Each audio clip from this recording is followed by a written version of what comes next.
book is entitled Shale Gas, The Promise and the Peril. And so what it's about is an enunciation of what the big advantages are to the nation and to the world by extension of producing shale gas, and what are the hurdles in getting there. The topic is being hotly debated right now, and in some instances the rhetoric is outdistancing understanding. So this is a general interest book, so it should be understandable by just about anybody from any walk of life, and we feel that it will help the debate. The primary promise of shale gas is that by its very nature it can be produced at very low cost. So low cost energy has a dramatic impact upon just about any business there is. So the majority of the promise is in incurring benefits to essentially every part of American business and the world by extension. And the other aspect of the promise, which surprised me, and I didn't really know about it before I went into it, is that it could have an impact on U.S. national security, and in particular upon Russian and Iranian influence in the world. And that was a surprise to me, and so I put it into the book.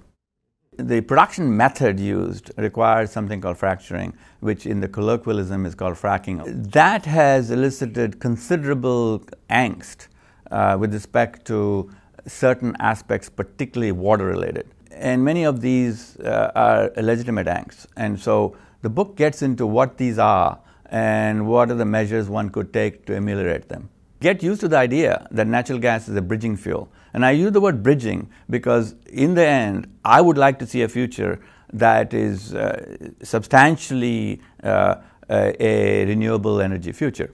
But it's not going to happen anytime real soon, and real soon the coal plants are going to shut down, so it's going to be natural gas. Get used to it. So that's part of what I'm saying. But in getting used to it, do enforce, do support regulations and actions to have it done responsibly. There's a lot of promise, but to realize that promise, these hurdles have to be crossed, and many of these hurdles are going to require the right sort of regulation and administration.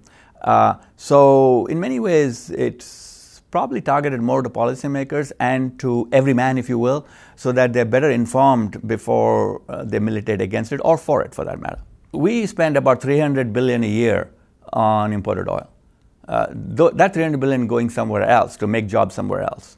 If we have natural gas related fluids produced here, those jobs are here. That's one of the key points. Cheap natural gas has been like a tidal wave, and it's lifted all the boats of economic prosperity. But that tidal wave has brought a lot of flotsam, a lot of junk with it that has frightened us. I think the flotsam can be managed. It's inevitable that in issues of energy, people are going to take sides. This book is about helping you take your side correctly, whichever side that might be.